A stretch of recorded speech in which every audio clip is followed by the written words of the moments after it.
You can start, Sheikh. أعوذ Welcome. بالله من الشيطان اللعين الرجيم. بسم الله الرحمن الرحيم.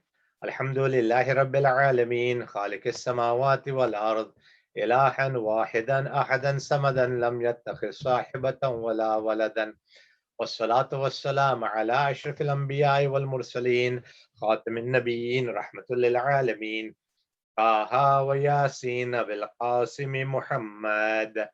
اللهم صل على محمد وعلى محمد وعلى آله الطيبين الطاهرين المعصومين المظلومين المنتجبين، ورحمة الله على محبيهم ولعنة الله على أعدائهم وقاتليهم وغاصب حقوق حقهم ومنكر فضائلهم أجمعين من يومنا هذا إلى يوم الدين. أما بعد، فقد قال الله سبحانه وتبارك في كتابه الحكيم وفرقانه المجيد وقوله الحق. بسم الله الرحمن الرحيم. إن الدين عند الله الإسلام. Allahumma salli ala Muhammad wa ali Muhammad. Respected sisters and brothers, my youngsters, my elders, students of the university, the organizers of this annual webinar, Assalamu alaikum jamia wa rahmatullahi wa barakatuh. Peace and blessings of Allah subhanahu wa ta'ala be upon all of you. First of all, I want to appreciate and acknowledge the organizers of this webinar and my dear young brothers and sisters in the Montreal area. It was always an honor and a pleasure for me to have participated physically with all of you this year, having the challenges that we are facing and trying to make the most of it. Because obviously there are two choices. One is just to stop all of our activities. One is to try and still continue our activities in the best manner or way possible.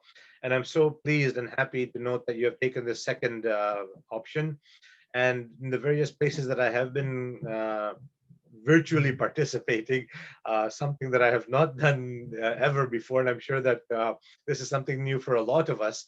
It is still enlightening to see and appreciated to see how all of you and especially the youngsters, the various communities, are able to adapt and respond to this challenge that is before us now, this pandemic known as the coronavirus or the COVID-19. May Allah subhanahu wa ta'ala bless all of you. May Allah ta'ala keep all of you safe and secure, your families, your near ones, your dear ones. And inshallah, the topic that you have selected today and have given me this opportunity, for which I am truly grateful to all of you for, is how do we fight oppression in the living in the West? And one of the things, I guess, when we begin our discussion, is to first of all define oppression. And when you look at the definition of oppression, and I asked Ayatollah Google, because this is somebody that many of us follow on a regular and an ongoing basis, as to the definition of oppression, and talks about a cruel and an ongoing mistreatment. And whether it's of a particular community, an entity, a nation, whatever, it talks about an ongoing as well as a cruel, basically punishment. And then we also look at how do we fight it. And again, our definition of fighting will also be elaborated upon, because in both of these terms, we have got a concept in our mind, a conception which may actually be a misconception as to what is oppression and how do we fight it. So this is the preamble that I will start with, inshallah, in today's discussion. And so when we look at the first definition, it is obviously talking about, the fact that there is a cruel and an inhumane treatment. And that's exactly what the word oppression symbolizes and means. In Arabic, the word that we can associate with oppression is the word dhulam, dhoy, lam, mim, dhulam. And in the Hausa Ilmiya, when you're doing the Islamic studies and when you're trying to, have a philosophical discussion, it's always important to understand the opposite of a certain term when you want to try and understand it. You can understand light through darkness. You understand war through peace. So when you want to see and understand and appreciate, or at least have a concept of dhulam, you need to know what the opposite is. And the opposite of dhulam is adala. So an adil is somebody who is the opposite of a zalim, somebody who is basically fair, just, whatever you want to call it. And the scholars in their definition of adala and dhulam give a definition in a way that is basically, a very interesting way, even for our youngsters to appreciate and understand that adala, which is the opposite of dhulam, means that if you, for example, have a puzzle and you put all of the correct pieces of the puzzle in that puzzle, that is adala. When you try to stick a piece of the puzzle that doesn't belong in a certain place, that is dhulam. You put something out of place. And so the ideal is to have a world that is just, to have a world that is adil, that has adala in it. And in fact, this is something that the Almighty Creator loves. Allah Ta'ala wants adala. In fact, one of his titles that we teach our students in the madaris, in the usul din, the principles or the foundations or the roots of religion, we first talk about tawheed, then we talk about adala. Tawheed being the oneness of God, the absolute unity of Allah subhanahu wa ta'ala. The very second quality that we talk about in usul din is adala. Allah is there, Allah is one, but Allah is just. And this justice is something that is a complete justice. It's not a selective justice. It's not a conditional justice. It is basically complete, unwavering justice. That is the essence of Allah subhanahu wa ta'ala's nature, you can call it, if you're going to call it that. Then we talk about, ada, nabuwa, imama, and ma'ad, or yawm al-qiyamah, the day of judgment, the justice. So looking at this definition of dhulam, of oppression, we see that even the Bibles, in the book of Psalm 82 verse 3, says that the Bible mentions that befriend the weak and the fatherless, uphold the cause of the poor and the oppressed. 82 verse 3, it mentions this from the Bible. And so we see that not only the Holy Quran emphasizes adala and confronting, opposing, fighting, going against injustice, oppression, dhulam, but the Bible talks about it. And any religion that is God-fearing, that founded on consciousness, would obviously tell its adherents to struggle and to defeat injustice, tyranny, and oppression, as our subject today is. So when we look at and we think of an oppressor, when we think of a zalim, what is the first thing that comes to our mind? What is the first thing that comes to our mind? It's most likely we think of, Hajjaj, we think of Saddam, we think of Bush, attacking this. We think of, Abdulaziz ibn Saud, Al Saud. We think of, the emperors. We think of the Banu Umayyah. We think of the Banu Abbas. A lot of times, we don't really look at the entire picture and the entire scenario. That is what really a zalim is. Yes, a zalim at that level is a zalim, no doubt. I'm not saying they're not. But sometimes dhulam happens or starts from from a smaller perspective, from a smaller level. Even, for example, a father who abuses his children, or a husband who abuses his wife. These are all dhalims. The difference is that this dhalim at that smaller scale does not have the means, the ability, or the power that somebody who was at the level of Hajjaj ibn Yusuf or Saddam or Ali Saud or Ali Marwan or Ali Abu Sufyan. They may not have the chance at that level. But a zalim is a zalim is a zalim. We have to remember that an oppressor is an oppressor is an oppressor, regardless of whether they have power. And sometimes we need to look at ourselves and our qualities and our nature to see whether we would have done what those people that we curse and condemn today had done if we would have had that power in our realm. If we had that power or authority in our hands, would we have done the same things that we are condemning and cursing others for? And that's where we need to look at ourselves for a moment, my dear sisters and brothers. And we need to look at ourselves and analyze and assess our own nature, our character, our qualities, our characteristics, and basically say what we have got within us. And if we had that power, would we have done the same thing that those evil tyrants had done in their time? People like Hajjaj, who, they create fear in the hearts and in the minds of the people who have read history. And then Hajjaj ibn Yusuf had been responsible for the murders of over 100,000 people. Many children, women, men. His prisons were notorious. In some prisons, it was complete darkness the whole time that people had actually lost their visual, their sight. Some prisons were during the heat open aired, that the people would actually be so darkly tanned that their own parents would not recognize the children. That was the heat and the suffering that they had gone through gone through in their respective days. And then we see, it brings fear and terrification in the minds of, terrifying fear in the minds of people who are still reading history, and they see that.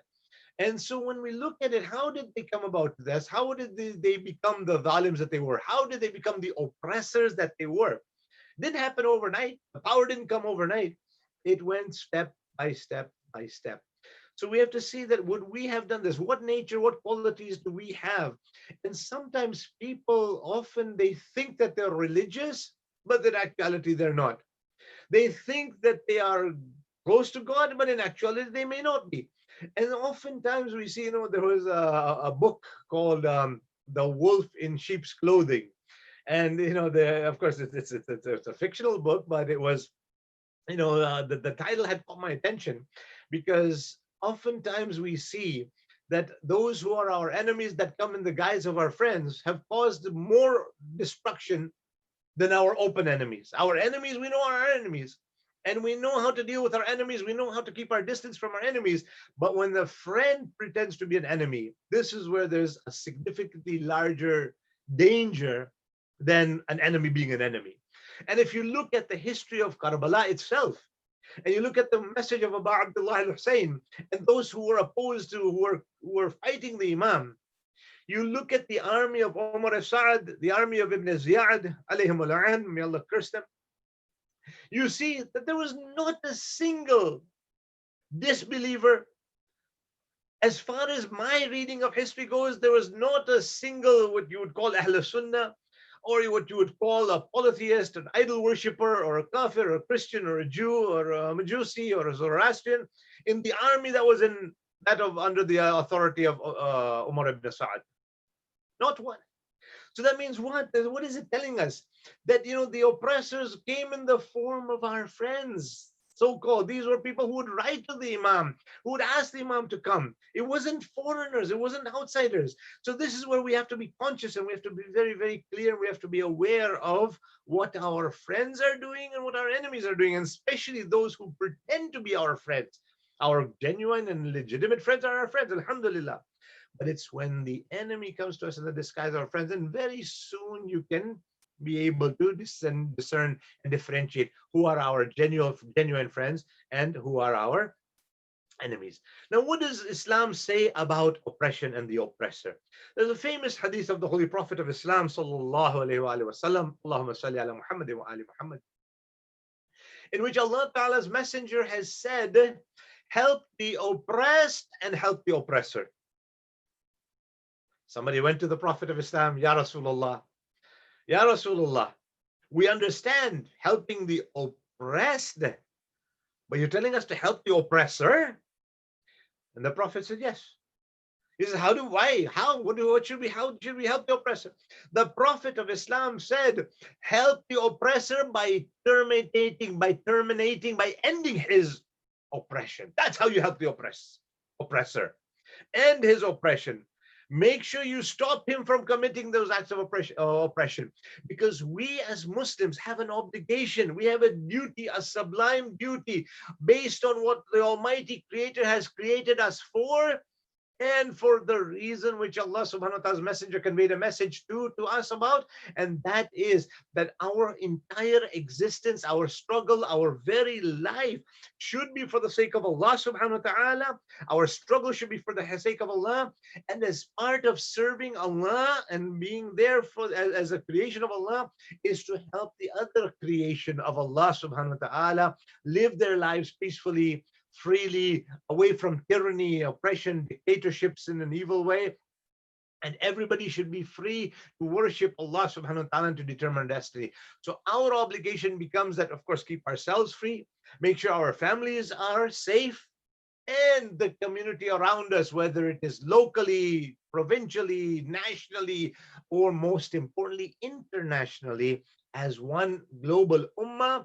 And I also must remind myself and all of you as well, our obligation is not limited to just making sure that Muslims are free from oppression. Muslims are not oppressed. Wherever and if ever you see anybody being oppressed, as a Muslim, yours and my responsibility is to go to the aid of the oppressed and fight against the oppressor in whatever way, shape, or form we are able to do so. So, not just for Muslims. When we look at, for example, what is happening to Cuba, when we look at Venezuela today in the global environment that we're living in, they're suffering. They are mazloom. They're also mustadafin. There is an oppressor, because anytime you see two people quarreling, you see two entities quarreling, two countries, one will be an oppressor and one will be the oppressed. You see, it's very clear. The world that we live in, the political arena is very clear for us to see. It's not something hidden. And you can see many of these nations, and I'll talk about, some other countries, what they've been suffering and what they have, and how and why and to what extent we need to struggle against them. So it's not just, and this is why Imam Khomeini, radwanullah ta'ala alayh, had mentioned, he says that wherever the mazlumin are, wherever the oppressed, the downtrodden are, our message, inshallah, will reach to them. Not just for the Muslims, not just for the Shia. No, no, no, no. Our message is a global message. The message of truth and justice and equality, fraternity, harmony for everybody is a message that needs to reach out to the whole world. And that is one of the reasons why the oppressive powers in the world, from the time of Rasulullah sallallahu alaihi wasallam till today, until the end of time, will struggle against those who are serving the truth and the haqq and the mustadafin. The mujahideen, they will be struggling harder against them. They'll be knocking them down as hard as they can. And you know what? We often think that, okay, now maybe things will be better. Now maybe things will be better. And what we see? Things get even worse. Even worse and even worse. Provocations are there. Sanctions are there. Boycotts are there. Embargoes are there. What are you trying to do? Why do you want to starve these people? I mean, look at the world around us. Is there any shortage of zalims, of the oppressors? If there's no shortage of oppressors, then sisters and brothers, we must make sure that there is no shortage of those who stand up for the oppressed as well. We must stand up for the oppressed even stronger, because if shaitan becomes stronger, then we have to make our taqwa even stronger. If these shaitanic powers become stronger, we must make our ilahi powers, our godly powers even stronger. That is one of our obligations as we are preparing, as we are waiting, as we are doing the intidhar of Imam Sahib al-Asri wal-Akhir al-Zaman. Ajjalallahu ta'ala dhuhurahu. Allahumma salli ala Muhammad. Allahumma ajil. So what we find is that our, first of all, distance from the oppressors needs to be very clearly identified. In the time of Imam Musa ibn Ja'far alayhi salatu wassalam, Allahumma salli ala Muhammad wa ala Muhammad, one of the companions, Safwan al-Jammal. Safwan was a companion of the Imam, dear to the Imam. One day as they're talking, Safwan's job was renting out camels. You know how you've got these car rental companies, you've got Avis and Budget and Enterprise and Dollar and Alamo and all the car rental companies. In those days, they had camel rental companies. They had Jammal, okay? So Safwan was a company whose job was like this. And so one time Imam is talking to him, it was around this time of Hajj season, and the Imam Musa ibn Ja'far alayhi salam was talking to him, and they were just talking, common conversations, how's business, how's work, how's everything. And Safwan, he says, yeah, alhamdulillah. He says that, how has business been? He says, yeah, alhamdulillah, it's going good. He says, have you rented out camels for this Hajj? He says, yes, the Khalifa, Harun Rashid, alayhi al-an, he's rented some camels. Imam says, Harun Rashid has rented camels from you. He says, yeah, but, he was a bit startled. He said, Mola, it was not for any pleasure or any other business. It was for Hajj. He has just gone for the Hajj with my camels and he's come back and he will come back. And that Imam asks him a question. Please, I need your attention, sisters and brothers. Imam asks him a question that he rented your camels. You will receive a payment for those camels. When he returns from the Hajj, you will pay you for the camels. You will receive your payment. Safwan says, yes. Imam says, are you praying for him to return from the Hajj so that you can get your payment? Safwan replies, yes, Mawla, I'm praying, but don't, this is just a strictly Hajj transaction. Imam says, for you to even pray one day for a zalim to remain alive, this is wrong on your part. Even to pray for one day of that zalim being alive, that is wrong. Imagine. Safwan afterwards, he sold his whole business, he sold everything. His name remained, but what the Imam said was, don't even support an oppressor, praying for an oppressor, even for one day, because that means you're waiting for your payment. That means that we have been told by the noble Ahlul Bayt alayhimus salam not to even have that closeness with an oppressor, even for a moment, even for a small time. Of course, we have seen in the history of the Ayyim alayhimus salam, there have been certain exceptions which the Imams allowed certain people to work for the government, to work for, whether it was Banu Umayyah, Banu Abbas, only to such an extent that their work helped some of the followers of the Ahlul Bayt, for some of those who are struggling for truth, justice, and equality.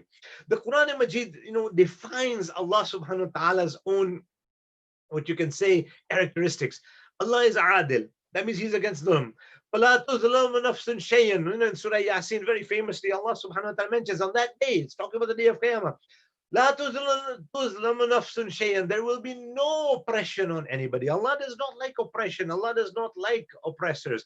Allah does not like this quality, and He has never done it. And so we have to take whatever in the Quran Majid reminds us that the qualities of Allah subhanahu wa ta'ala, the qualities of peace, the qualities of iman, the qualities of goodness, the qualities of righteousness, those qualities of Allah subhanahu wa ta'ala, we need to apply within ourselves. So we also have to struggle to be adil. We must struggle against zalim. The difference is Allah subhanahu wa ta'ala does not need to hurry for punishments.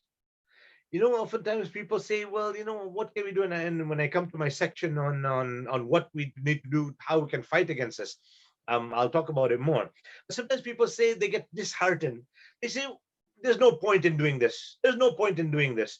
The zalims are so strong. The oppressors are so strong. All these entities, all these powers, these are superpowers. How can we fight them? How can we? And this sometimes becomes overwhelming for the believers. But remember one thing, sisters and brothers. If you look at human history and you look at the Pharaohs, how many centuries did they oppress the children of Nabi Allah Yaqub, those who are known as Bani Israel, the Israelites? How many centuries? We are told 700 plus years they were oppressing. And each of those people, the slaves at the time, would have been praying, Ya Allah, please help us, please help us. Does that mean, na'udhu billah, God forbid, Allah is not listening? No. Allah has no hurry. Keep in mind one thing. If we look at the world that we are living in, the world has got some limitations. If, for example, I have committed a crime, I have committed a felony, I have been, wanted, and I basically, if I try to, run out from Canada, of course, they'll put out a notice, put out a warning, I've murdered somebody, I've committed this, I've committed fraud, I've committed, tax evasion or, whatever. And if I, am able to stay in Canada, I can be caught in all that. If I leave Canada and I go to a country that does not have an extradition treaty, the government is done. The government cannot punish me. And so only while I'm within the realm or the domain of the country can they catch me and they give me money. If I do get to go in jail, what do? They make sure that in the jail, I don't kill myself. I serve the full punishment that I am supposed to get. Why? Because they want me as the government to punish me for what I have done, the crime that I've committed. Now imagine for a moment, if I leave Canada and I go to another country, having committed a serious crime here, and there's no extradition treaty, what happens? The government has lost out. And so they try to catch the felons, the criminals, as quickly as possible without those criminals leaving the border. Allah subhanahu wa ta'ala doesn't have such a hurry, because if somebody leaves from one country to another, one peninsula to another, one continent to another, eventually they will go back to God, because the whole realm is Allah is Rabbul Alameen. Alhamdulillahi Rabbil Alameen. Allah is the Rabb of the Alameen. So there's nowhere in the world they can go and escape from Allah subhanahu wa ta'ala. Even if, people are saying, oh, we might be able to go to the moon, we might be able to go and inhabit Mars. They're talking about it. You know that. You guys are all scientists and intellectuals. You are university students and college students and high school students, I'm sure, right? All of you are watching. You can nod your head, even if I can't see you. Mashallah, those whose videos are on, I can see you nodding. Even they're talking about going to Mars.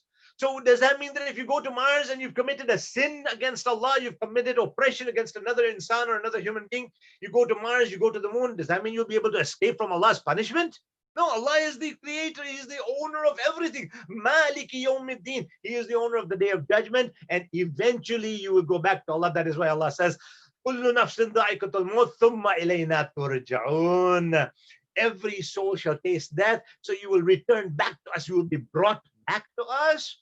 So there's no escaping. Allah is not in a hurry. So whenever the Pharaohs were doing the Pharaohs, Allah gave them chances after chance, opportunity after opportunity. Saddam was given so many chances. All of these oppressors, the British Empire was there, the Roman Empire was there, the Persian Empire was there, the Indian Empire was there. All of these empires, where are they today? Where are they today? Much more powerful than the superpowers of today, my sisters and brothers. Much more powerful than the entities that we have today. Where are they today? They're nowhere to be found. Remnants in history. A few symbolic gestures of a one-time empire. Other than that, what do we have? The Ottoman Empire was also there. Finished, all gone. So it's something that we have to understand, that any tyrants, any oppressors, it is only a matter of time, and time and space have very little, basically, I mean, to us, they will be important and significant. But to Allah subhanahu wa ta'ala, there is no matter whether it is long, short, opportunities are given. Mend your ways, O oppressors. That is why, again, I bring back Karbala as well. That was, the pinnacle of Imam's struggle for justice and equality, whereby the Imam constantly reminded them that come back, don't kill the grandson of the Holy Prophet, come back to Allah, come back to Allah subhanahu wa ta'ala, mend your ways, become fair, become just, become good. It fell on deaf ears. Only those like Hur were deserving of guidance, received guidance, and came to Abu Abdullah, left the oppressors. So Allah subhanahu wa ta'ala, makes it very known. And one of the things that we see, even philosophers and historians, they have said so many beautiful quotations. There's two from Martin Luther King that were particularly important for my discussion today. In one of them, he says that in the end, we will not remember the words of our enemies. We will remember the silence of our friends. Allahu Akbar. We will not remember the words of our enemies. The enemies hurt us and did whatever they did, but it was the silence of our friends that will be remembered. The same human rights activist had mentioned, he had said that injustice anywhere is a threat to justice everywhere. So wherever you see injustice, if you don't care, if you remain oblivious to it, then you have violated one of the basic sayings of the Holy Prophet of Islam, sallallahu alayhi wa sallam, Allahumma salli ala Muhammadin wa ali Muhammad, where the Prophet says the ummah is like one body. If any part of it gets hurt, if any part of it gets injured, the entire body feels the discomfort. The entire body will feel the pain. Oh, my sisters and brothers, oh, community throughout the world, when you see the pain of the Kashmiris, the pain of the Palestinians, the pain of the Yemenis, the pain of the Nigerians, the pain of the Syrians, the pain of the Bahrainis, where is your spirit? Where is your love for the Holy Prophet, your obedience to Allah? Allah's messenger says, if you don't feel that pain, فَلَيْسَ مِنَ الْمُسْلِمِ فَلَيْسَ مِنَ الْمُسْلِمِينَ, you are not a Muslim if you don't feel the pain of the Ummah. And today, I often have people asking me, why are you talking about, what's happening in Yemen, what's happening in Palestine, what's happening in Kashmir, what's happening in Myanmar, for the Rohingyas, what's happening in Nigeria? Why are you worried about it? You're sitting in Canada. You're comfortable here. And those places are thousands of miles away, thousands of kilometers away. Why are you worried about what's happening there? I said, I'm worried about them because of the fact that there is nobody else worrying about them. That is your obligation, my obligation, to speak and be the voice of those whose voices are not being heard. Mainstream media might give you a little bit of a voice here and there, a little bit of a statement here and there. Put a little article. Oh, this 13-year-old boy was killed by the Israeli snipers in Palestine 2 weeks ago. Yeah, the European countries gave a big statement, wanted an investigation, war crimes. Our country of Canada has remained quiet, silent, doesn't matter to them. And the thing is that a token does not mean anything, my sisters and brothers. If and until and unless the countries believe in justice and we have to fight for that justice, it will not make a difference to them. They will think, no, it's far away. Don't worry about it. You worry about your own thing. And that is what oppressors from the beginning have wanted us to do. Be so engaged, be so busy in our mortgages, in our day-to-day lives, and in our car payments, and in our credit card payments, and in our luxurious lifestyles or our simple lifestyles. And they want us to be so busy in that we don't have time to worry about what's happening anywhere else in the world. That is one of their plans. That is how Shaitan operates, by keeping us so preoccupied with our day-to-day activities that we become oblivious to it. And the other thing is that there is so much oppression being committed that one person being shot, one house being razed, one house being destroyed makes no difference to the people. 10 houses are already destroyed, one more is 11. And how we become apathetic to that. And I was telling some of these people who are talking to me about this and saying it's far away. I says, the problem with us living here, a problem, that's the wording I used, is we have never had to face what people in so many parts of the world have to face. We don't have to come home thinking whether our house will be blown up or not, our house will have been destroyed or not. We don't come home thinking, I wonder if my family members will be alive, or maybe a missile would have hit them and killed them all. We don't think about where, like the Yemenis have to, whether there will be a meal tomorrow, whether we will eat tomorrow or tonight or not. We don't have to worry about that. We put something on our credit card, buy whatever we want, eat whatever we want. We don't know how it feels to live in a refugee camp, not knowing whether we will have to drink clean water, muddy water, urinated water. We don't have to worry about that. How many millions of people in the world have to worry about that? How many millions of people around the world, my sisters and brothers, will go to school, will go to work in the morning, and they will say ma'as-salam, khuda hafiz, goodbye to their family members, not knowing whether they will return or not knowing whether those family members will be there when they return home from school, from work, or from their day. We don't know how that feeling is. We are very lucky. But remember, with that luckiness and with that ni'mat, the blessings of Allah, comes responsibility that we will be asked. You had the blessings of Allah. Did you make sure that those blessings reached others as well? That's our obligation. Allah subhanahu wa ta'ala did not create this all in vain. We will be told that, what did we do with the powers that Allah subhanahu wa ta'ala, the blessings that Allah ta'ala gave us? Did we just remain apathetic and say, you know what, I have to work on my mortgage. I don't know what's going to happen. I might lose my home. I might be blacklisted by the government.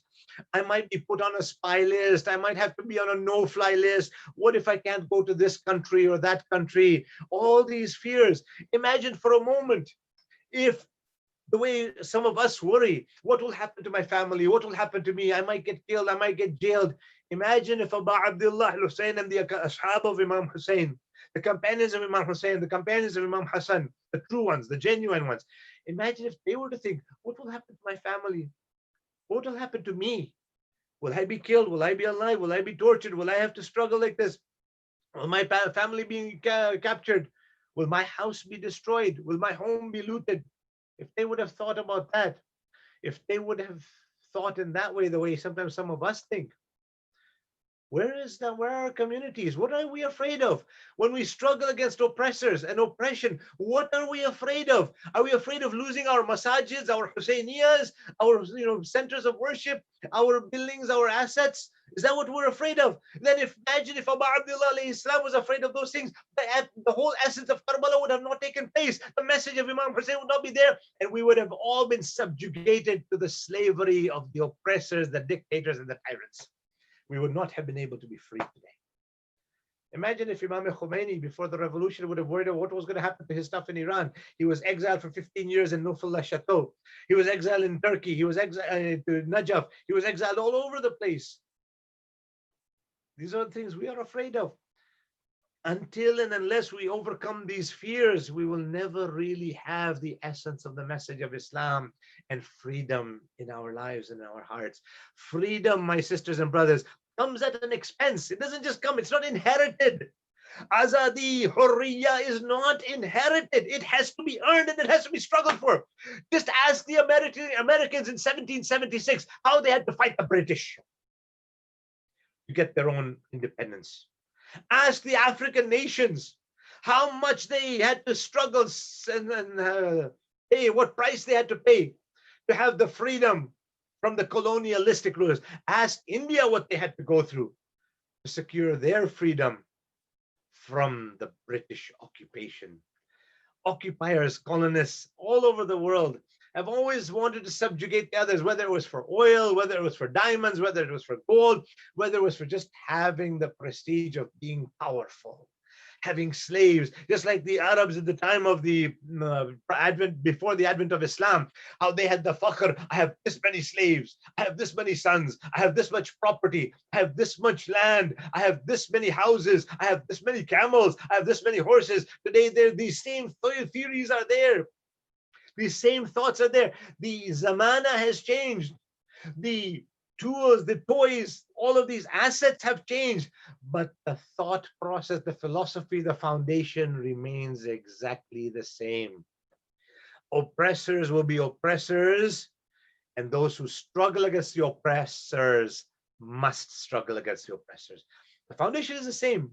The bunyad is the same. Only the names, the toys, and the era has changed. Adam will always need to struggle against Iblis. Ibrahim will always need to struggle against Namrud. Musa will always need to struggle against Fir'aun. Hazrat Rasul will always need to struggle against Abu Lahab and Abu Jahl. Amirul Mu'mineen Ali must always struggle against Muawiyah, as Imam Hassan did. And every Hussein in every year must struggle against the Yazid at the time. That is why Imam Sadiq alayhi salatu wasalam says, a mu'min is one for whom kullu yawmin ashura wa kullu ardin karbala. Every place will be his Karbala. Every day will be his Ashura. We've heard this thousands of times, maybe tens of thousands of times. Every Muharram comes, every Arba'in comes. We hear it in one ear. It comes out of the other. What does it mean? It means wherever you are, whether it is in Montreal, whether it is in Toronto, whether it is in Kitchener, whether it is in the United States in New York, whether it is in London, England, whether it is in Africa, whether it is in Australia or Japan, your place is Karbala, and you have to become the Hussein of the time against whatever is the Yazid of the time. Very simple formula the Imam gave us. Don't become apathetic. One of the things that the media does, and they're phenomenal at this, I don't know if I should use the word fantastic. They're fantastic at manipulating and changing the entire ideology. They make freedom fighters into terrorists. They make terrorists into freedom lovers. They make the whole mazloom into the zalim, and they make the zalim into the mazloom. When I read reports on Yemen in the mainstream media in the West, what do they say? Oh, Al-Qaeda had a base here. Oh, they're destroying, the legitimate government of Yemen was overthrown. And so the Saudis are bombing for that. Yani they're making the zalim into the mazloom. And they're making the mazloom into the poorest country in the Middle East. And what do they define them as? Oh, we're just getting rid of it. The infrastructure has been destroyed in Yemen. Hospitals, schools, orphanages, basic infrastructure, airports. There is a blockade on the port. The most poor country in the Middle East being bombarded for the last 6 years consistently, almost 7 years, consistently by Ali Saud. May Allah curse him and put them in the same line as Abu Sufyan and Abu Jahl and those Abu Bani Umayyah and Abu Abbas. What did they achieve of it? When you look and read the stories in the mainstream media about the Palestinians, what do you find? You see, the Israelis are suffering. There's a missile attack that the Gazans or Hamas or somebody threw into into an empty field. and they make themselves as Muslim. We need so many billions of dollars. Now give us more money. They go to the Americans, they go to the Europeans. We need, $1 billion for this. We need to have defense system. We need to do this and we need to do that. Why? An empty missile. A missile went into an empty field. Didn't hurt anybody. Didn't do anything. But now we need 10 missiles to fire into them and kill 1,000 people there. And what happens? The Mazlum becomes the Zalim, and the Zalim becomes the Mazlum. Media is notorious for this. It is notorious for this. Allahu Akbar. But in Surah An'am, Allah subhanahu wa ta'ala in verse number 135 says, you know what? The oppressors will not be successful. Because as long as there's somebody standing up for the haqq, for the truth, the zalim, the oppressors will constantly be suffering. It will take time. Don't rush it. But at the same time, my sisters and brothers, don't remain oblivious to it. I know that I'll be able to explain a few more things in the question and answer, because one of the things that I want to cover in our discussion today is, okay, what do we do now? What do we need to do? And when the topic was to fight against oppression, my other definition that I wanted to come to was the meaning of the word fight. Fights perhaps has an aggressive connotation to it. And in some cases, yes, we have to fight in an aggressive way. But in most cases, I'll tell you, we can fight in a very different way than what is the implication of the word itself. And so I had a couple of things that I wanted to share with all of you that we can do as a way of fighting against oppression. That was our subject matter for today. We have to understand what is oppression. We need to understand how the oppressors work. Okay, and why do we need to struggle for a society in which there's justice? Why do we need to struggle? Well, basically, we look at there were certain individuals in history who had an interesting concept. If you look at the writings of Socrates in the history, he believed that every action, if it was just, then it was useful.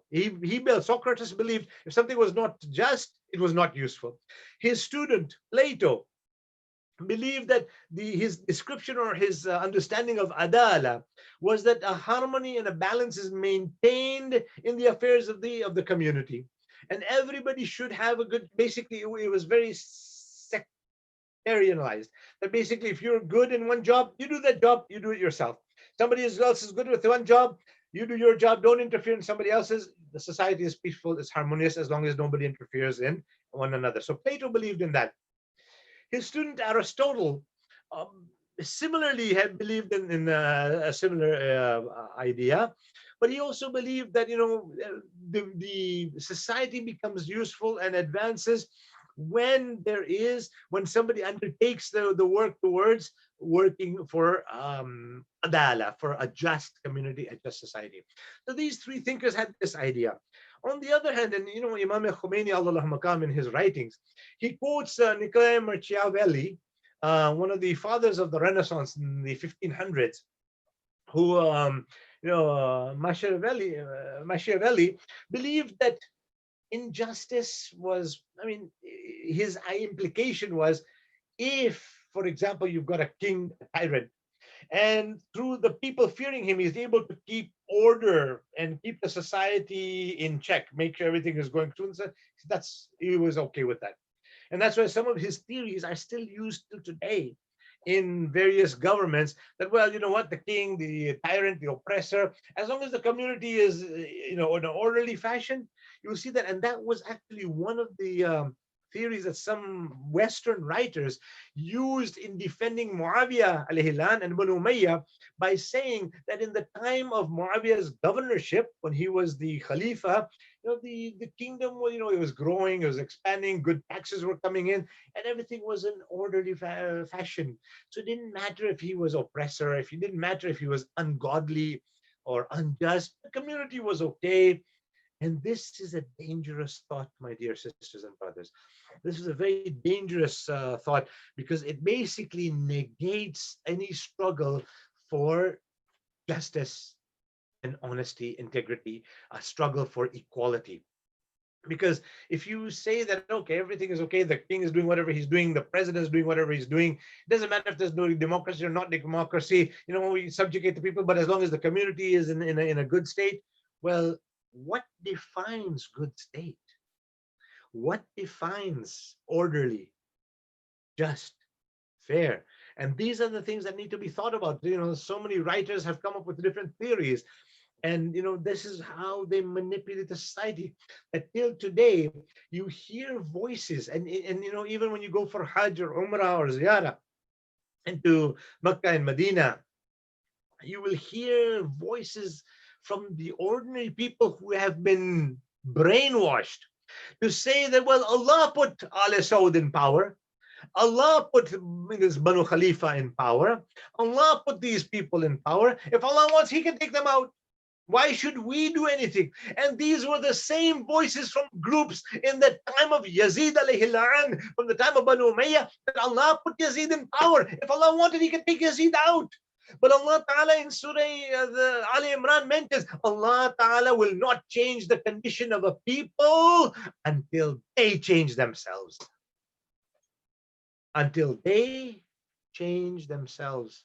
Don't expect things to just change and happen. No, you have to change. You have to struggle for it. Now, I promised that I would come to the few points on how or what we need to do. So basically, when we look at fighting doesn't mean you get your boxing gloves out and you go and fight against oppression. If we were to try and do that, you will be knocked out and there'll be absolutely no benefit. Fighting doesn't mean taking your warships or guns and going to New York or Washington D.C. No, this is not the meaning of fighting. Fighting in the West, especially, because that's what I'm going to concentrate on. Because remember one thing, our topic today is fighting oppression living in the West. Fighting oppression, whether you're living in the East, the West, the North, or the South, you must fight against oppression. That is a wajib obligation upon all of us, very similar to where, Salat and Saum. Keep that in mind, my sisters and brothers. Fighting oppression is an obligation on us, just like Salat, Saum, Hajj, and Zakat. And if anybody wants to argue that point, I'll be happy to sit down with the dalil and the evidences. I just don't have the time right now. I've taken quite a bit of your time, and I have to finish one last section, inshallah. I know that I was given, mashallah, enough time, but obviously the clock is still ticking, and I do not want to make it inconvenient or uncomfortable for the mu'mineen who are participating. But I wanted to say that fighting means responding, and I prefer perhaps to use the word confronting oppression. Because one of the things that we have to do now, in the year that we live in, is those who are good in writing, those who are good in speaking, those who are able to convey a message, their obligation is to do so. Write an article, write an op-ed for your local newspaper. Usually, I mean, if the newspaper has any degree of justice or any degree of integrity, they will actually publish differing viewpoints. Remember, write the article. Write it nicely, professionally. Please make sure that there is no errors, spelling errors, grammatical errors. This is one of the reasons why Muslims don't get taken seriously. Everybody wants to write something. They just want to write it regardless of what it is and how it is. And it becomes the laughing stock of the media. They will actually publish it and say, oh, look, this is how they're illiterate. They don't know even their basic punctuations and grammars. No, please do it as best as possible. So those who are qualified in each of your communities, whether it is in Montreal, whether it is in Toronto, whether it is in Ottawa, whether it is in Kitchener, whether it is in Edmonton, Vancouver, I see people from all over the country participating. Make sure that in your regions, your local newspapers, your national newspapers, write a really good op-ed. This is one of the things that I have myself done, tried, and made sure that the message gets conveyed. And most of the newspapers, and in fact, alhamdulillah, many of the places that I have written to, they actually publish the op-ed, and as long as it's done well with good facts, evidences. We are not the president of any major superpower, whereby we don't have to worry about facts, we don't have to worry about fake news, we don't have to worry about information being grammatically or factually correct. We have to make sure we are factually and grammatically correct. That's one thing. The writing, and then those who are able to speak, who can visit schools, high schools, again, an area that I have found a lot of success in. Yes, you will only get 30 or 40 people, but you might be able to have a press conference. You might be able to have a seminar, as you have done now, again with the COVID, but a seminar that is catered to the media, like you call a press conference or even a virtual press conference, or a session whereby you invite university professors, department heads, and convey a message saying that, okay, this is the facts, these are the facts, this is what we would like a little bit of concern on, because you need to make sure that the message gets out. It's no point having the haq, having the truth, and not having anybody know about it. And that is why, a famous story that I've often mentioned in the month of Muharram, that in the time of Nabi Allah Ibrahim alayhi salatu wasalam, the fire was built by Namrud, the fire was burning by Namrud. They were throwing Hazrat Ibrahim. As Hazrat Ibrahim was being flung into the fire, a small bird goes to the river, takes a little spit of water and spits it into the fire. The other birds are laughing and saying, are you trying to put out this fire that has been burning for 2 years to kill Ibrahim with a little spit of water? What are you trying to do? And the bird replies that on the day of judgment, when Allah asks me, what did you do with the power you had? The bird says, I can tell my Allah that I saw your Khalil being thrown into the fire. I did what was within my ability. Each one and every one of us sitting here, each and every one of us listening today, and wherever this message goes out to, will be questioned on the day of judgment. Not that what did you do to overthrow government X, Y, or Z? What did you do to overthrow this political entity or this political empire? You will be asked that whatever you had in your midst, what did you do with it? Did you arrange a seminar? Did you arrange a function? Did you arrange a way that people could talk? Did you write something if you had the writing ability? Did you speak something if you had the speaking ability? Were you able to convey it? And I'll tell you one thing. Another thing that I was going to mention, a third item that we need to do as believers is make sure that on an ongoing, regular basis, we make a phone call, send an email, or a multiple of the two or three, get people together. Because when I had run for parliament in 1988, one of the things that I had learned for federal office when I ran, I had learned that every member of parliament, there are two things that they look after. Number one is that they know they have a list of everyone who has voted. They don't know who you voted for, but they know whether you voted or not. Exercise your vote, even if you go to the ballot and put undeclined or declined or undecided or whatever. Okay, that still counts as though you voted. Number two, one person calling or one person writing to a member of parliament or a member of the provincial legislature, to them that is equivalent to approximately 20 people. 20 people feel the same, but one of them will write or one of them will call. So if 10 people call, that might be like 200 votes to that person, to that MP, to that MPP. Okay, if 10 people write a letter, remember, a letter to your member of parliament is free of charge. There's no postage stamp required for it. Make a phone call. Nowadays, alhamdulillah, phone calls, even long distance from Montreal to Ottawa, they're free. Your local member of parliament, call his local office. The secretary, the receptionist, the worker, the constituency worker is obliged to make a note of everybody and anybody who has expressed a concern. Do it, my sisters and brothers. Don't think that it will be useless. No, it will be useful. It will show that we have power. And from different places, different ethnic backgrounds, make sure that the voice gets heard, make sure that the voice gets known. And if, for example, coming back to our previous point, if the media doesn't publish our article, doesn't publish the op-ed, doesn't publish, get two other people.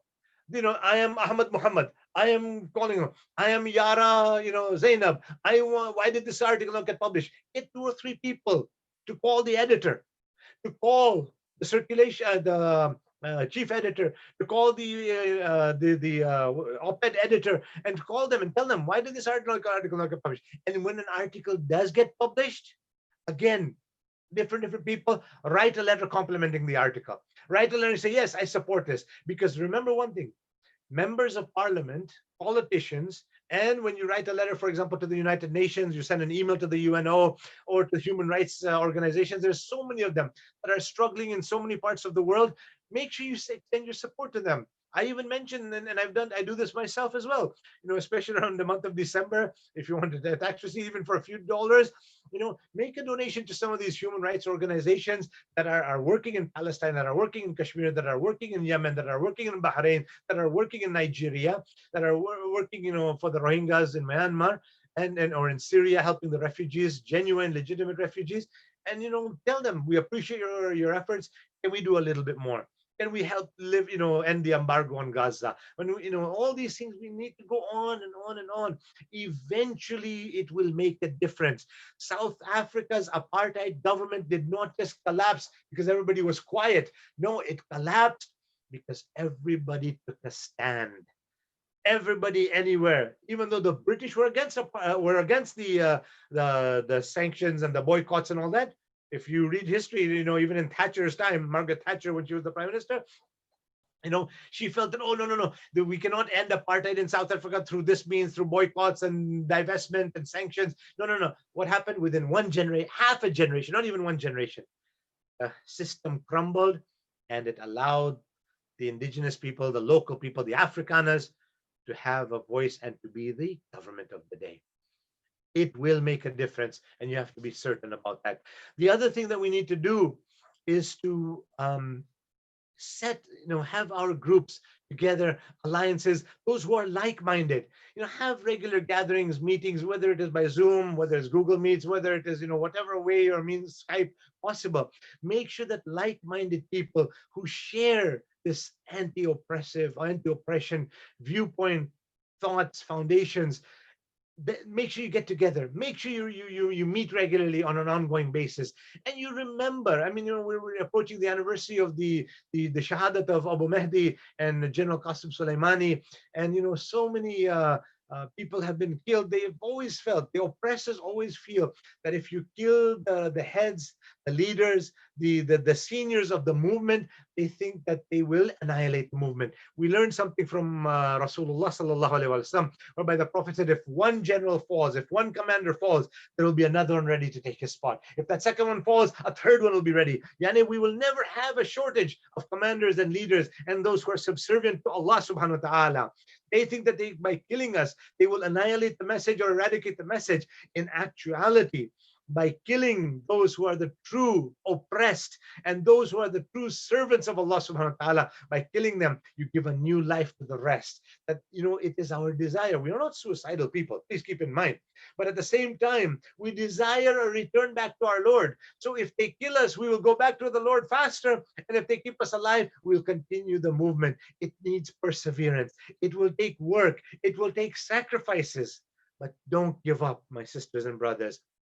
We cannot give up. And so, we have a lot easier time here in the West with which we can do a lot. Just throwing money at a problem is only one part of the solution. It is not the actual solution. I remember once an activist once was telling me at an Islamic conference I was at, he says, Muslims will easily give you $20.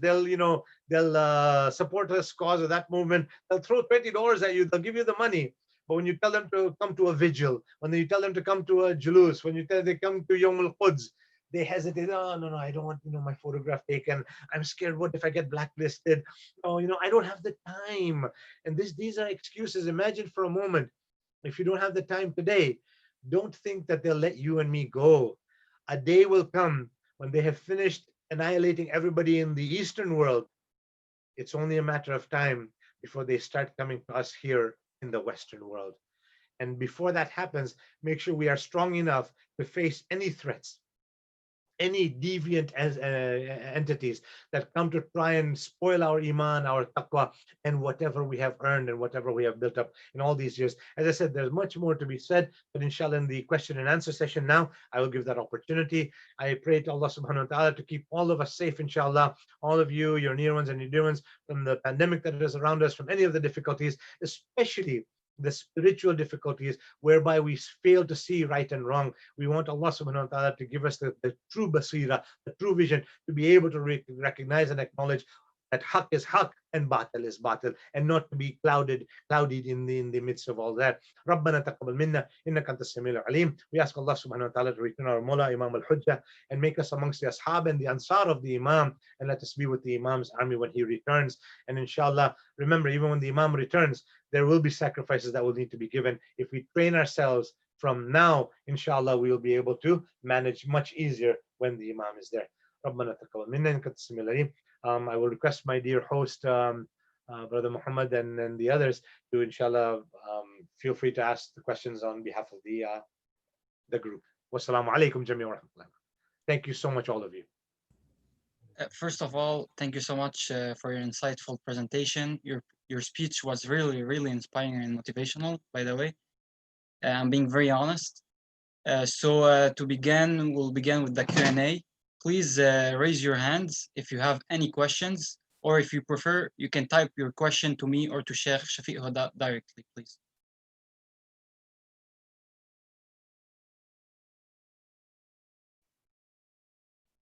So I'm still waiting for the hands. Does someone have any question? Karim, yeah, you can start with your question. Assalamu alaikum, Maulana. I hope you're good. Thank you for the lecture. I have a small question, with your permission. So we want to fight oppression, right? However, we can't be everywhere. It won't be efficient, right? So should I like concentrate on a single cause and like disregard the rest? Or should I try to, I don't know. So I don't know if you understood the question. Yes. One of the things, and oftentimes we fall into this trap whereby we wear ourselves very, very thin. We want to take a look at maybe 10 different projects or 10 different areas of concern or of hurt that we have got. And when we look at the Muslim world today, you look at Palestine, you look at Kashmir, you look at Iran suffering under sanctions, you look at what's happening in Iraq, in Afghanistan, in Pakistan, you look at Yemen, you look at Nigeria, you look at Kashmir, you look at Myanmar, Syria, Lebanon going through this economic, most of these countries are suffering because of them, they want to go to the message of Ahlul Bayt. This is very clear. But if we try to, try and work on 10 different things as an individual, we are basically, thinning ourselves, wearing ourselves too thin, and we will not be able to concentrate on one. This is one of the reasons why I mentioned a few minutes ago that, if we can, for example, we know in our community, for example, if you are in the Montreal area or wherever you might be, you have 8 or 9 friends, I'm sure, that are like-minded, that think the same. Have a gathering, have a sitting down together, inshallah. And in that sitting down, you say that, okay, you know what, I'll look after Nigeria. I'll send a letter to the prime minister, the foreign minister, that, we need to act about Sheikh Zakzaki. Let's, I'm going to do this. Can you look after Palestine? One of the things that was very hurtful when that young Palestinian boy was killed 2 weeks ago, a 13-year-old, the Europeans and everybody made a statement, and they asked for investigations, and even to the extent of going to war crimes investigation. Our own government was quiet.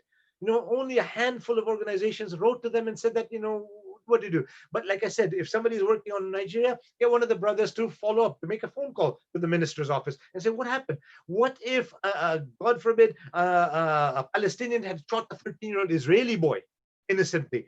Imagine the chaos, imagine the hoo-ha that would have been in the world today. So, having, sectionizing everyone and making sure that everyone is taking care of one thing. And the most important thing, my dear brother, is to follow up. Follow up is really important, because it's not just important to just, send a letter or make a phone call. A week later, 3 days later, hello, can you please tell me what happened? Because they actually have, for example, if Muhammad Ahmad has called or written, 3 days later Muhammad Ahmad calls, they actually have it in fact, we haven't taken any action, because in their screen they can see this is the letter that came, it has been replied to, or it is not yet replied to. So these kinds of things we need to do. So not to try and do everything at once, but have, a group of people together with you that would be able to, inshallah, and look after each one section. So that way you're putting full concentration on one. You're looking after 10 issues, the same way as you wanted to do on your own, but you've actually now got 10 people doing 10 things instead of one person trying to do 10 things, inshallah. Allahu Akbar. Thank you, Sheikh. So we are having some questions in the comments. I will be reading the first one. Alors, pour détruire l'oppression, il faut shut down les oppresseurs, et c'est le seul moyen. Which means, so in order to end oppression, we should shut down oppressors. Is it the only mean to do so? I wish it was that easy. To shut down on the oppressor is something that until the Imam returns will not happen. So, for the Shaitan had promised that he will always be there till the end of time. And so our response also has to be just as strong. So, we know as a matter of reality and practicality, it will not be, we will not be able to shut it out altogether. But like I keep saying, that it doesn't mean that we stop trying. Our effort is to keep trying. And that is one of the things that I again, in my speech, I wanted to say that Allah Ta'ala expects us to try our best. Leave the rest to Allah Subhanahu wa Ta'ala. We will be judged on our efforts, not on the result. And when we remember that, I think there's a powerful message that we will be judged on our efforts, not on the result. And with that, at least we have that hope that Allah subhanahu wa ta'ala is watching. Allah will reward us accordingly. The rest is the success is in His hands, inshallah. Second question, Salam, what if the situation of Muslim become the same situation of the Muslims in France and the same situation than the Muslim in Norway, where they are allowed to burn the Quran? One of the things that I often mention is, and we have to also be careful not to fight causes that may not have a value. Keep in mind, when somebody just intentionally wants to burn a Quran, I mean, you will not be able to stop everyone from burning the Quran. This is something that is the book of Allah. If you remember in the early history of Islam, when Abraha was about to go and destroy the Kaaba, and he, Abdul Muttalib says, "Give me my camels back, the camels that you stole." And Abraha says that I had respect for you. Now I'm here to destroy your place of worship, and you are asking for your camels back. This was a matter of haqq in that time. There was a lot of examples in that. And what did Abdul Muttalib reply? He said, the Kaaba is the house of Allah. Allah is the protector. The camels belong to me. I want my haqq back. I want what you have stolen from me back. So what it's telling us is that, remember, there are certain things that we need to struggle and fight for. And even when, the Prophet was disrespected, I mean, the Prophet has been disrespected throughout history. Yes, we need to make a stand. We need to participate and show our opposition, because what was more hurtful was the fact that they used freedom of speech and expression as an excuse. But we have the freedom to attack Jesus Christ if we want to. We have the freedom to disrespect or insult Muhammad Mustafa sallallahu alaihi wasallam. Well, you have to remind them in their own language that there are certain things that you cannot say in North America, in Canada, in the United States, in Europe.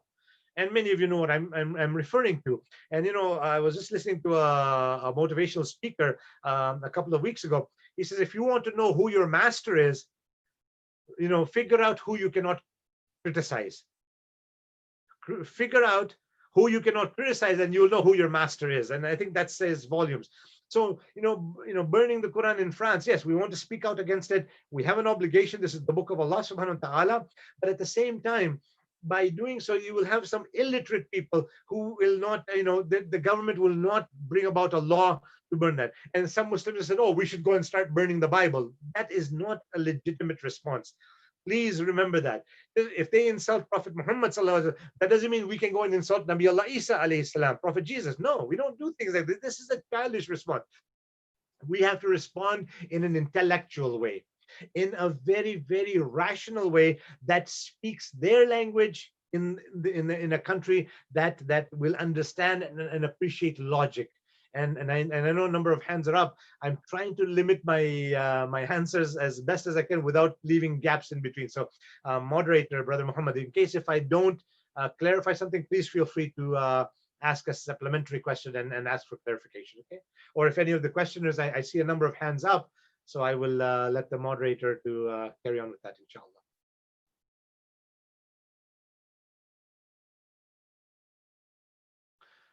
Sorry, I was muted.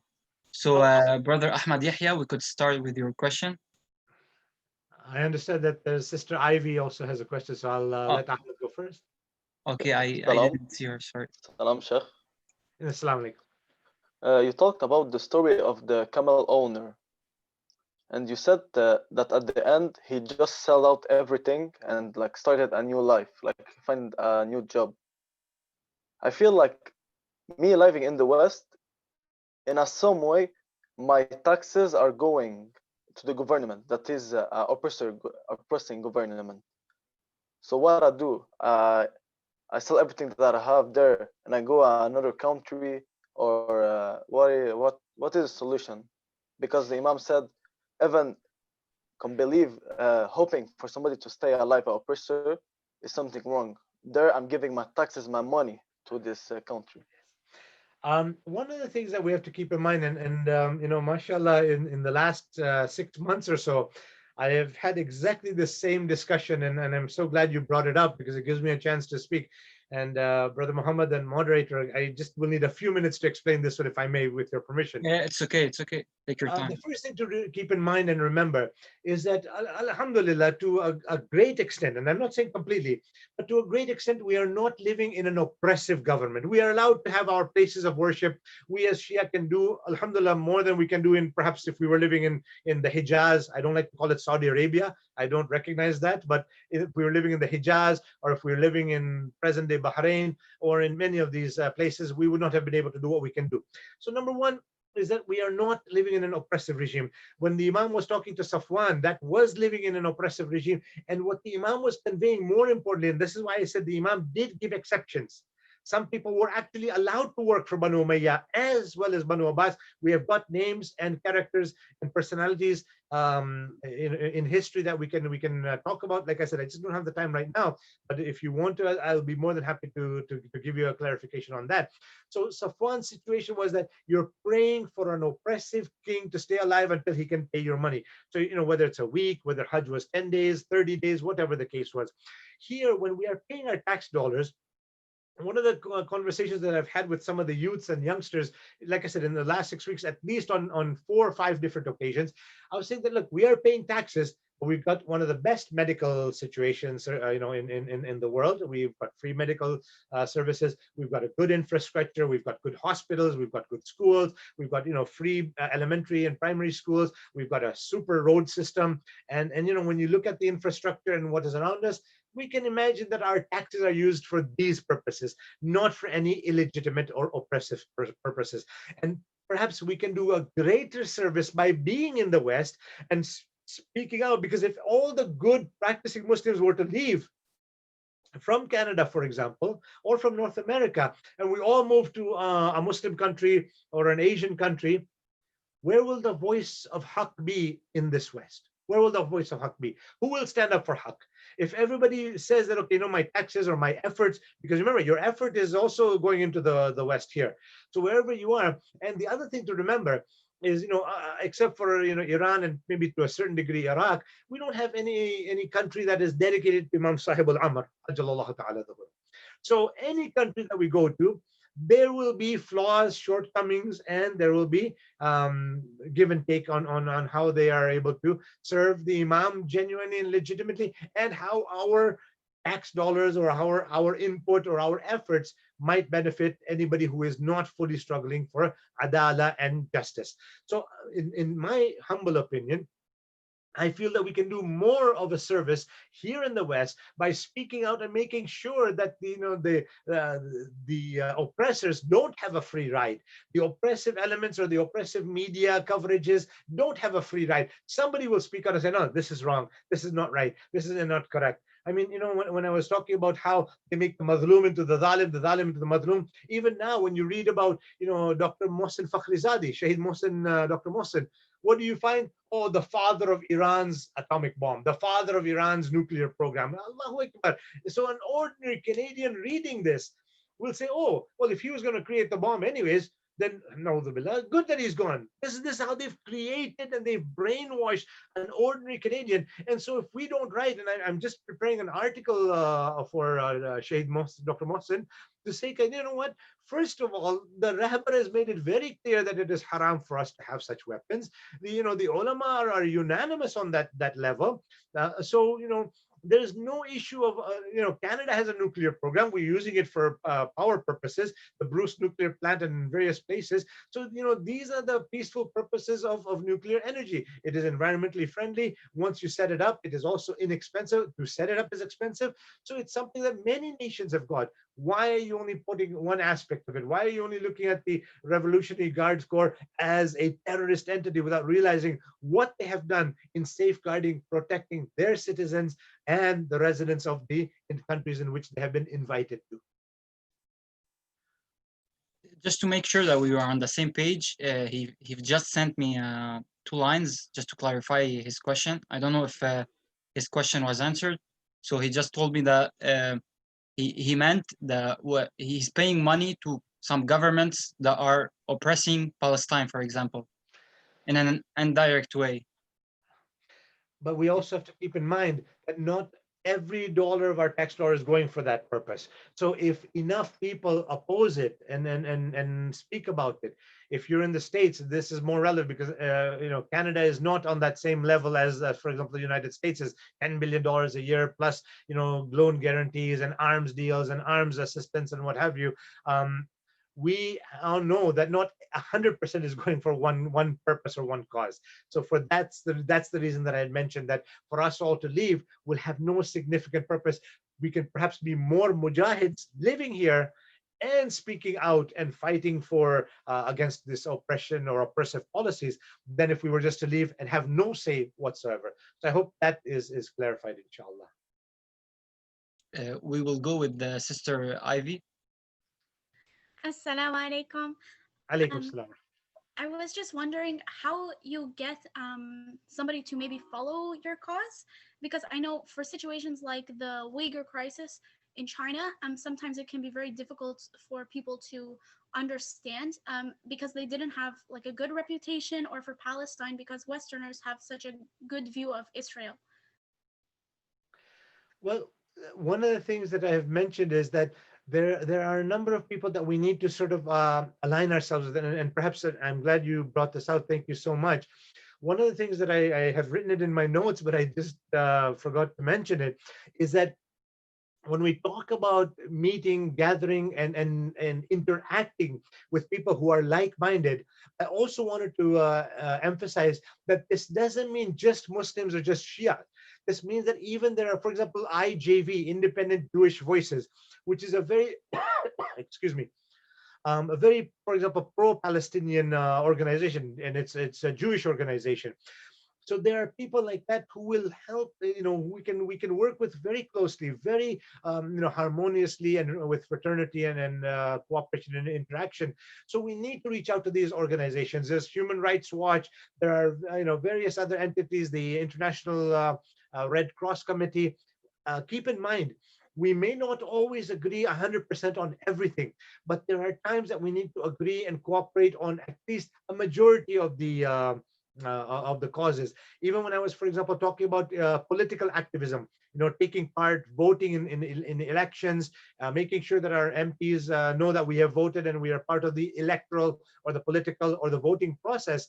I know that there's no party in Canada, no major party that we can see eye to eye with. There are some parties that are very family orientated that we would love to see in power for that one aspect, but when it comes to Muslim rights and human rights, they are completely on a different page. There are some political parties that are really good for Muslim voices, for human rights, and yet their family values are completely, contrary and in contradiction to what we believe. So we want to make sure that we overlook that right now and work on the things that are important for us. And I hope that that's the sister understands what I'm trying to say. That working together, having in our own specific locality, now that we're living in a global and a virtual reality world, we can deal with somebody in a different province or a different city, and time it in such a way that we can have a gathering and say, okay, you know what, this week let's talk about this. This week let's talk about Kashmir. This week let's talk about the Rohingyas in China. And let's go step by step and make sure that we handle the issues on that level, at that level, that may be of value and that will have an impact, inshallah, bi'idhnillah. So I'll be reading a question from the comments. It's in French, so I'll say it in English. So when we share a lot of readings and videos on social media to speak out against oppression, does it really make a difference? If so, why the whole movement to denounce the oppression against the Uyghurs has not made a difference, and we can notice it from what they are going through? By the way, it was an excellent presentation. Jazakallah khair. May Allah bless you. The Uyghurs in China, the issue there also has been that because the mainstream media has not been covering it on any significant level. And again, we as the readers, we as subscribers, we as, whether it's on the internet, whether it's in print, whether it is on television or on the radio, we have to make our voice heard. And as I said, sadly, but it's a reality. In the West that we live in, there is something we call a numbers game. And numbers game is how other communities have made their voices stronger. You know, when there's an issue affecting a certain cultural, ethnic, or religious community, 20 of their people will phone, and the impact is felt. Right now, if I say let's boycott, for example, French products because of what they did to Rasulullah and the image of, okay, how many of us will boycott the French products? Will it make any difference? Not even a drop. So the numbers game means that if you look at, for example, any of the food products, even the water that you buy, you will see on the water that it is approved by a certain group. Now, water, which is, I mean, completely, I don't want to say insignificant, astaghfirullah, water is the most important thing, but a bottle of water, which cannot be haram or halal for any madhab, any religion, go check out whether it's the President's Choice Water or Dasani or any of them, you will see the code that certain group has acknowledged that, and they are paying this water company 10,000 or X thousands of dollars every year. So why? Because the numbers, the people from that religion or people from that ethnic group phoned and said, we want this, others, we will not use your water. We will not purchase your product. We will not purchase it. So it becomes a numbers game where if enough people do it, it will come into the news. It will come into the media. So whether it's a situation in China or if you look now, I mean, the mainstream news has not even worried about what is happening to the Rohingyas right now. It's not like the suffering is over. It's not like that they're not freezing in the cold winter. It's not like Bangladesh has managed to solve us all its problems. No, but the media has just turned its attention towards this normalization movement. Okay, X number of countries have normalized with the Zionist entity. X countries are waiting in line, are waiting in list, as if they're begging to normalize relations with an occupying force. Stabbing the Palestinians in the back. And what happens? Okay, and our own government was saying, this will lead to regional peace and regional stability. Has it led to any regional stability? Do you see any change in these last few months from one to another? Have any less Palestinians been killed, or less Palestinian homes been bulldozed, or settlements been frozen? No, absolutely not. But where's the media concentration? You can see that. And so this is why I'm saying, we as the readers, subscribers, we as the viewers, we have to make our voice known and heard. And this is where the power, inshallah, will lie. So we will go with the sister Jana, and then we'll continue with the comments. Assalamu alaikum, Maulana. Thank you very much for this lecture. It was very beneficial. So my question for today, I was in a situation in high school where there was a student that was bullied and intimidated for being part of the LGBT community. So my question is, where do I stand during this situation? One of the things that has been very clear in our Islamic etiquette is that there are certain things that we don't agree with, and there are certain things that we subscribe to and agree with. Whether we agree with something or not, if somebody is not enforcing or forcing something down our throats, is where the line is obviously drawn. If somebody asks me to accept or to encourage or to speak about the positive aspects of somebody or the LGBT lifestyle, obviously that is something that I cannot or not do. But if you see somebody being oppressed, as in the case, or bullied in this case, our obligation still stands to help the oppressed. Okay, and this is again something that we don't hate the sinner, we hate the sin. There are only certain times when the sin and the sinner become so intertwined that we end up hating the sinner and the sin, as in the case of Yazid or Marwan and Hajjaj and this group. So until and unless that situation arises, if anybody is being bullied and you are in a position to support that person and help them from being oppressed or being bullied, then yes, our obligation is still to look at them as a creation of Allah subhanahu wa ta'ala, a lifestyle that we don't agree with. I mean, the same would apply if I know that somebody is an adulterer, if somebody is a zani, and he is committing the vilest of sins, which the Quran talks about in that, and somebody just hits him for no other reason, then obviously I have to assist him. Now, when you look at when a judiciary is taking place, that is a whole different scenario. But if somebody is in a normal situation, then yes, our obligation becomes to help them. And that's why I said whether they are Muslim or not is irrelevant, as in the case of Venezuela or Cuba or Panama or other countries from a global point of view. the same microcosm applies in our day-to-day lives, whether it's in university, college, high school, or what have you.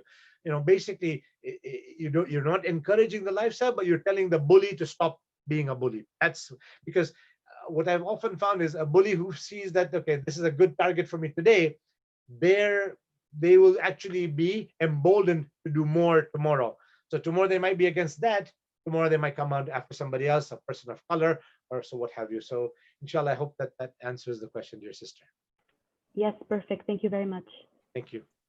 So we still have 3 questions, but sorry, even though the questions are really important, we cannot answer all of them. So I'll go with the last question.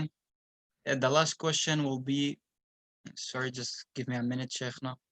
Please. Salam, Sheikhna. Thank you so much for your time and lecture. We often look into fighting the known and external oppressors, but how to deal with internal enemies, people that are damaging the Muslim Ummah? First of all, I want to appreciate you, brother moderator, for being considerate of the time. Although I feel that I perhaps maybe spoke longer than I should have, knowing that the questions would have been there. In the course of my discussion, I alluded to our enemies coming in the form of our friends. And this is more dangerous than our open enemy. And then, oftentimes people have said, well, the president in the States who was elected in 2016, look at the amount of damage he had done. But one thing to remember is we knew what we were getting into when he was elected. So our enemy being an enemy is much better than somebody who pretends to be our friend, and we get so cozy with them, and we get so close to them, and then we get hit in a really bad way. I still remember when Bush Jr. was elected, the Muslims were so happy because the other candidate, his vice presidential candidate, was Jewish. Okay. So when Bush was elected, Muslims flocked to George Jr. and said, "Oh, we're so happy you got elected. We're so happy this happened." And various scholars also sat with him, had coffee with him, had photos and pictures with him. And what ended up happening? More Muslims were killed in that time than any other time, in recent memory at least. So we must remember that those, and then we've got enemies. You see, Shaitan has a multi-pronged attacks. Okay, multi-pronged. So it'll come from all sides. We know our external enemies, but we are also facing internal enemies as well. And again, the murder of Dr. Mohsen was not from an outside element; it was from people within. As even as things get more exposed, even the murder of General Qasim with Agha Abu Mahdi and what have you. Many of these have come from within. And then we've got, again, people get excited from within, people who might have done things that seem good, but in actuality have been destructive. I'm not going to beat around the bush or sugarcoat anything. This movie that has been, the trailer is available, over almost 1 million views have been on it. This movie on Hazrat Fatima Zahra. Let's go to the history of that. Let's go to the history of the director or the organizer of this movie. What history is there? What intentions could there be? Somebody suddenly has changed their intention, wears a very nice amama, has a good beard, handsome looking and all that. And yet, I often go to high schools and I say that, in Islam, when they talk about Satan, Shaitan, Lucifer, the devil, they have an ugly horned, with fire coming out of his mouth and all that. And I always tell them, I said, in Islam, Shaitan, the Satan, doesn't have an ugly horn and an ugly appearance. He will come to us in a very beautiful form. He'll come to us in the form of a na-mahram, ghayra mahram. He will come to us in a very attractive form and say, "Oh, wow, I'm this, I'm that." And so people get excited. "Oh, a movie on Bibi Fatima Zahra. We love Fatima Zahra. Salamullahi alayha. Allahumma salli ala Muhammad. Let's go see the movie. It's about the dhulm on her." Wait a minute. What was the intention of that movie?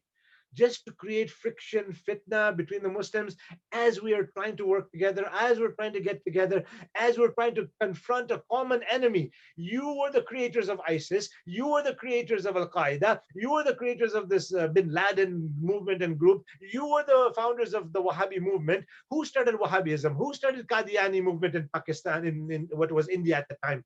So, they put these dividers in the Muslim world, the Qadianis in the Indian Pakistani subcontinent, a century ago. They put the Baha'is in Iran. They put the Wahhabis in Hijaz. So to do what? To create friction amongst the Muslims, let them fight each other, divide and rule. We can sell arms to both of them. We can look after our puppets and entities. And so these internal enemies are very, very destructive. And I would go to the extent of saying more destructive, more oppressive than an outsider oppressing us.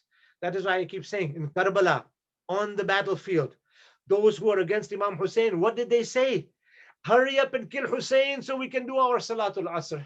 Astaghfirullah Rabbi wa Astaghfirullah Rabbi wa Hurry up and kill Hussein so we can do our Salat.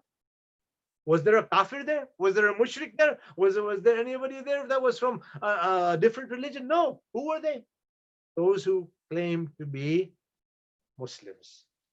I apologize for the lengthy response, but if I don't give a proper reply, I will, fail in my responsibility. So please forgive me. And I also want to ask for forgiveness from those whose questions may not have been answered in this session. Thank you so much, Maulana. Actually, the remaining questions, one of them was in the comments. It isn't that long, and the other one is mine, which requires 2 minutes to read. So I won't be telling my question. So we've exceeded the time limit. So on behalf of the members of the Young Muslims Committee, I want to thank you for your insightful presentation. Your speech was really, really inspiring and motivational. Thanks for being with us and for accepting our invitation. It has been my honor and my pleasure. And as you know, I have been with you before as well.